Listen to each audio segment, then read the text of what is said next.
Salut à tous. Alors, imaginez un instant. Et si au fond, un État et un gang de criminels, c'était un peu la même chose? Ça a l'air fou dit comme ça, mais c'est exactement l'idée qu'on va creuser aujourd'hui. On va décortiquer une analyse assez décapante qui montre que dans certains coins du monde, la frontière entre les deux est devenue carrément inexistante. Regardez ce chiffre, 121. C'est pas juste un nombre au hasard, c'est le nombre de morts en une seule opération de police à Rio. C'est de là qu'on part. Parce que derrière ce chiffre terrible, il y a une histoire qui dépasse largement le cadre d'une simple arrestation de dealer. Non, là on parle de pouvoir, de territoire, on parle de ce qui fait ou défait une autorité. Alors voilà comment on va avancer. D'abord, on va parler de cette guerre de territoire. Ensuite, on regardera le business du contrôle. Puis on verra la situation des gens coincés entre deux États. Après ça, on se posera la question de la légitimité. Puis, l'idée du gang à grande échelle. Et on terminera en se demandant comment on choisit son souverain. Allez, c'est parti.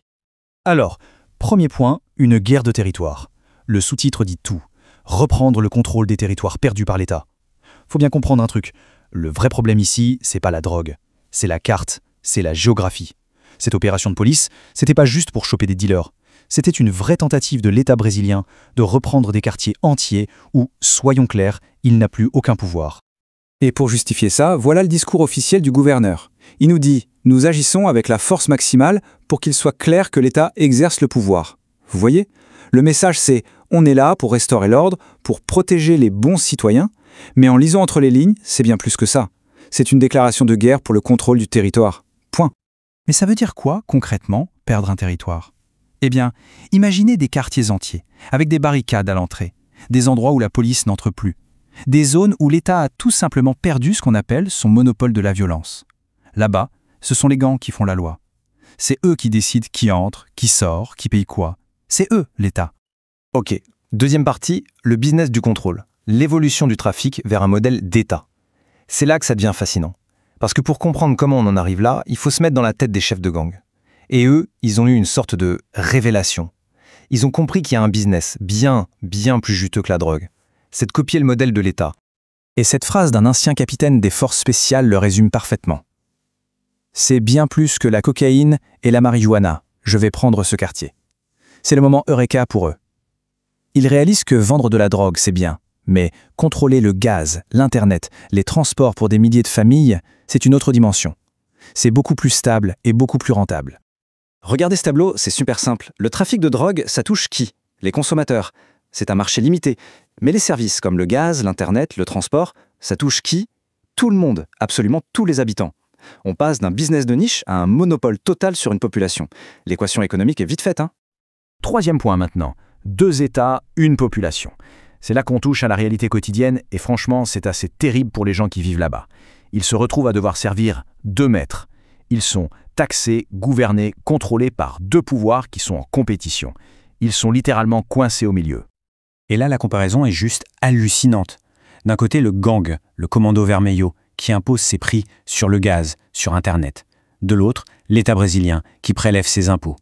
Le gang a ses propres lois, sa propre justice. L'État revendique le monopole de la justice.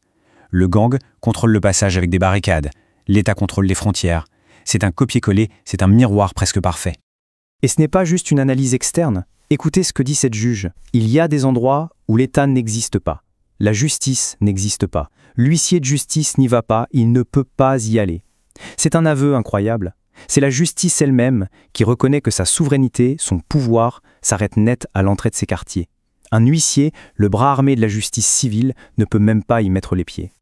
Et là, on arrive à un truc assez paradoxal. L'article montre qu'il y a des conséquences inattendues.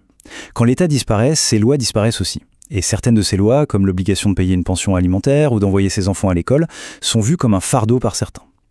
Alors, le système du gang, tout brutal qu'il soit, offre une sorte de liberté par rapport à ça. C'est une situation hyper complexe où le nouvel ordre a aussi ses avantages. Bon, on passe maintenant à la 4e partie, et là on rentre vraiment dans le dur, dans le philosophique, une question de légitimité. C'est le moment où l'analyse commence à tout remettre en question, à commencer par la définition même de ce qu'est un État. La question est simple, mais elle est vertigineuse. Qu'est-ce qui fait que l'usage de la force par un gouvernement est légitime, alors que celui d'un gang est criminel? Si au final les deux font la même chose, ils utilisent la contrainte pour imposer des règles et prendre de l'argent, où est la différence fondamentale? Alors, l'article examine les grandes justifications habituelles de l'État. Premier argument, la loi du plus fort. Le gang l'applique aussi, non? Deuxième argument, le fameux contrat social, l'idée qu'on a tous consenti. L'article dit que c'est une fraude, personne n'a jamais rien signé. Troisième argument, l'utilitarisme, l'idée que l'État crée le plus grand bonheur pour le plus grand nombre. Comment mesurer ça? C'est impossible. Donc au final, aucune de ces justifications ne tient vraiment la route pour faire la différence. Alors, s'il n'y a pas de différence philosophique, c'est quoi la vraie différence? Eh bien, selon cette analyse, elle est purement psychologique. C'est une question de perception. La seule chose qui change, c'est que la plupart d'entre nous croient que l'État est légitime. On l'accepte. Alors que le gang, on le voit pour ce qu'il est, une bande de criminels. Tout est dans la tête, en quelque sorte. Cinquième partie, le gang à grande échelle. Et là, attention, on arrive au point culminant de la réflexion. C'est le moment où on retourne le miroir. On arrête de dire que le gang imite l'État. On commence à se demander si l'État n'est pas tout simplement un gang qui a réussi. La mafia ultime, en somme. Écoutez bien cette phrase du rappeur Oruam. Il dit « Le crime, mec, il n'est pas seulement dans la favela. Le crime est dans le gouvernement. Le crime est au Congrès. Et le favelado n'est qu'un reflet de la société. C'est puissant. » Ce qu'il dit, en gros, c'est que le vrai crime, le crime à grande échelle, il est en costume-cravate. Et que les gangs de rue ne sont que le reflet, à petite échelle, de ce système. Parce que, réfléchissons-y 2 secondes. Le gang raquette le gaz, ok?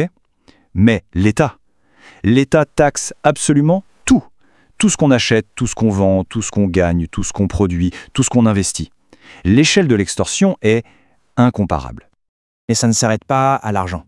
Le contrôle de l'État va beaucoup, beaucoup plus loin. Il décide des règles du mariage, il dit comment on doit éduquer nos enfants, il met son nez dans ce qu'il se passe avec nos biens quand on meurt. C'est une intrusion dans nos vies personnelles à un niveau qu'aucun gang ne pourrait jamais imaginer. Et enfin, le coup de grâce, le crime parfait. L'État nous force à utiliser sa monnaie. Et avec l'inflation, il peut tranquillement voler la valeur de notre épargne année après année. C'est un vol silencieux, légal et massif. Un braquage qu'aucun gang ne pourrait jamais réaliser. C'est ça la marque de fabrique du gang qui a vraiment réussi, qui est devenu l'État. Ce qui nous amène à la dernière partie, choisir son souverain. Pour les gens sur le terrain, au milieu de tout ça, c'est quoi le choix? C'est un choix entre 2 options qui semblent toutes les deux monstrueuses, non? Ils sont coincés entre le marteau et l'enclume, avec 2 mètres sur le dos. Et regardez ce sondage, c'est juste incroyable. On a demandé aux habitants des favelas s'ils approuvaient l'opération de police, celle qui a fait 121 morts. Réponse, 87% disent oui. C'est énorme. Qu'est-ce que ça nous dit? Ça nous dit que vivre sous la coupe de 2 pouvoirs concurrents, c'est un tel enfer que les gens préfèrent n'en avoir qu'un seul, même s'il est violent. Mieux vaut un seul tyran que 2 qui se font la guerre sur votre dos.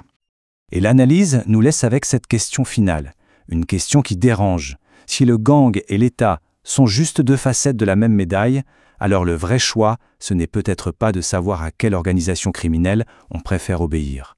La vraie question, c'est est-ce qu'on pourrait, un jour, se débarrasser de toutes ces organisations? Est-ce qu'une société sans maître est même possible?